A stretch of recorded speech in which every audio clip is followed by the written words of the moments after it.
अस्सलामु अलैकुम वरहमतुल्लाहि वबरकातुहू। उम्मीद है आप सब हज़रात खैरियत से होंगे। अल्लाह पाक हम सब को अपने हिफ्ज़ व ईमान में रखे, हम सब पर अपनी बरकतें और रहमतें नाजिल फरमाए। अल्लाह ताला ने कुरान पाक में इरशाद फरमाया, फ़ज़्कुरूनी अज़्कुरुकुम वश्कुरू ली वला तकफ़ुरून। फिर फरमाया, अला बिज़िक्रिल्लाहि तत्मइन्नुल क़ुलूब। दिलों का चैन, दिलों का सुकून अल्लाह के ज़िक्र में है। तो किसी ने क्या खूब कहा, ना दौलत से, ना दुनिया से, ना घर आबाद करने से, ना दौलत से, ना दुनिया से, ना घर आबाद करने से दिलों को चैन मिलता है अल्लाह को याद करने से। तो अगर दिल का सुकून चाहते हो, अगर ज़िंदगी में सुकून चाहते हो तो अल्लाह को याद करो, अल्लाह का ज़िक्र करो। अल्लाह ताला फरमाता है, तुम मुझे दुनिया में याद करो, मैं तुम्हें आखिरत में याद करूँगा। तुम मुझे ज़मीन पर याद करो, मैं तुम्हें उस वक़्त याद करूँगा जब तुम ज़मीन के नीचे चले जाओगे, यानी कब्र में। फिर फरमाया, तुम मुझे सवाल करके याद करो, मैं तुम्हें अपना करम अता करके याद करूँगा। फिर फरमाया, तुम मुझे जवानी में याद करो, मैं तुम्हें उस वक़्त याद करूँगा जब तुम बुढ़ापे की वजह से लाचार हो जाओगे। फिर फरमाया, जब तुम गुनाह करके मुझे याद करते हो तो मैं तुम्हें अता करके याद करता हूँ। अपनी जवानियों को अल्लाह की याद में बसर करो, अल्लाह की याद में मारे मारे फिरो और अल्लाह की याद में इतने गुम हो जाओ कि लोग तुझे मजनू कहें। हज़रत अंस फरमाते हैं कि हुज़ूर नबी रहमत सल्लल्लाहु अलैहि वसल्लम ने फरमाया, जब तुम जन्नत के बागों से गुज़रो तो इन्हें खूब चरो। सहाबा इकराम ने अर्ज़ की, या रसूलल्लाह सल्लल्लाहु अलैहि वसल्लम, जन्नत के बाग क्या हैं? तो आका करीम सल्लल्लाहु अलैहि वसल्लम ने फरमाया, ज़िक्र इलाही। ज़िक्र इलाही जन्नत के बागों में से एक ऐसा बाग है जो दिल को सुकून मुहैया करता है और जिससे इंसान को अल्लाह की कुर्बत और मार्फत नसीब होती है। इससे इंसान का दिल साफ़ होता है, बातिन के गुनाह जड़ते हैं और बातिन और कल्ब साफ़ होता है। इसलिए हमें कसरत से अल्लाह का ज़िक्र करना चाहिए। तो अगर बातिन साफ़ होगा तो इसके अंदर यार की तस्वीर नज़र आएगी। अपने दिल को, अपने कल्ब को साफ़ करके तो ज़रा देखो, इसके अंदर यार की तस्वीर नज़र आती है कि नहीं। उस शख्स को लाजमी नज़र आएगी जिसका कल्ब साफ़ है, जिसका दिल साफ़ है, जिसका अंदर साफ़ है। तो किसी ने क्या खूब कहा, दिल में है तस्वीर यार, दिल में है तस्वीर यार, जब ज़रा गर्दन झुकाई तो देख ली। लेकिन उसकी शर्त ये है कि अपना अंदर साफ़ हो। कुछ पाने के लिए इंसान को कुछ एफर्ट करनी पड़ती है, कुछ लगाना पड़ता है, लज्जतों को छोड़ना पड़ता है। यार की तस्वीर ऐसे नज़र नहीं आ जाती, बल्कि उसके लिए मेहनत करनी पड़ती है, मुशक्क़त करनी पड़ती है, उसके करीब होना पड़ता है। मिशकात शरीफ की शरह में है कि ज़िक्र के हलकों में बैठना मुस्तहब है।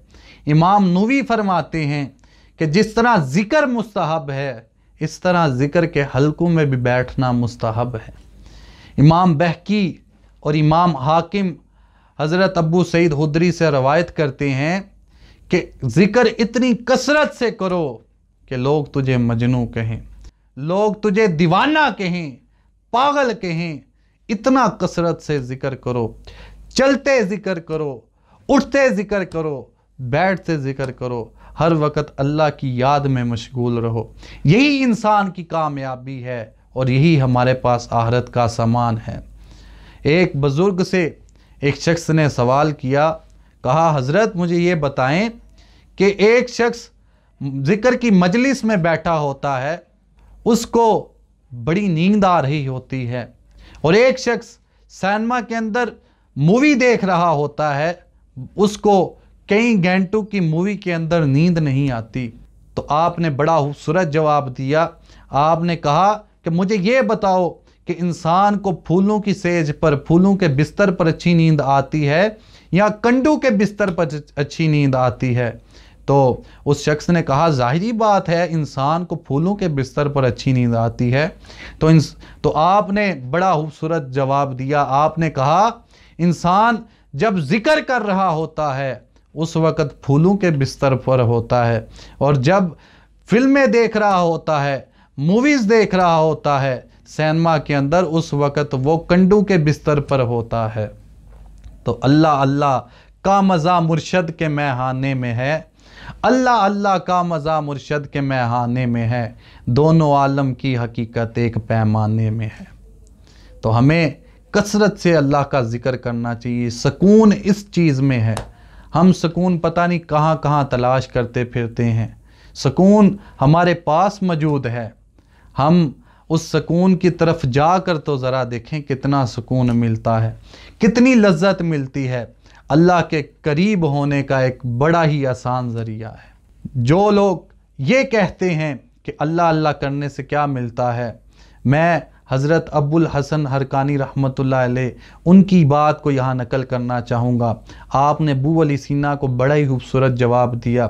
آپ حضرت ابو الحسن حرقانی رحمۃ اللہ علیہ آپ ذکر کی محفل کے اندر مشغول تھے، ابو علی سینا آپ کے پاس آئے اور آ کر کہنے لگے کہ انسان کو جب پیاس لگی ہو تو وہ پانی پانی کہنے سے اس کی پیاس نہیں بجھے گی، اگر انسان کے سر میں درد ہو تو دوائی دوائی کہنے سے انسان کی درد ختم نہیں ہوگی۔ تو آپ نے یہاں بڑا ہی خوبصورت جواب دیا۔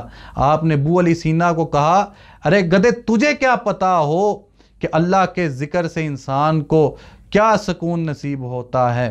تو ابو علی سینا اس بات پر غصے ہو گیا اور کہنے لگا آپ نے مجھے گدھا کیوں کہا ہے؟ آپ نے کہا میں نے تو صرف تجھے گدھا کہا ہے اور تیری حالت اتنی خراب ہو گئی ہے، گدھے کے دو حرفی نام میں اتنا اثر ہے تو پھر اس کے نام کے اندر کتنا اثر ہوگا۔ اللہ اکبر، کتنی خوبصورت مثال آپ نے دی اور کتنا خوبصورت آپ نے جواب دیا۔ تو حضرت مولانا روم نے کہا یا دیو سرمایہ ایما بود، یا دیو سرمایہ ایما بود، ہر گدا از یادیو سلطان بود۔ اللہ تعالی ہمیں کثرت سے ذکر کرنے کی توفیق عطا فرمائے، ہم پر اپنی رحمت کا سایہ قائم و دائم رکھے اور ہم پر اپنی برکتیں اور رحمتیں نازل فرمائے۔ یہاں پر میں ایک بات کہنا چاہوں گا، آج کے معاشرے کے اندر یہاں مہنگائی کی بڑی رٹ لگائی جاتی ہے، تو یہ ضرور یاد رکھیے گا جہاں پر اللہ کا ذکر کم ہو جائے وہاں پر چھوٹے موٹے اور ایسے عذاب آتے رہتے ہیں۔ وآخر دعوانا ان الحمدللہ رب العالمین۔ السلام علیکم ورحمۃ اللہ وبرکاتہ۔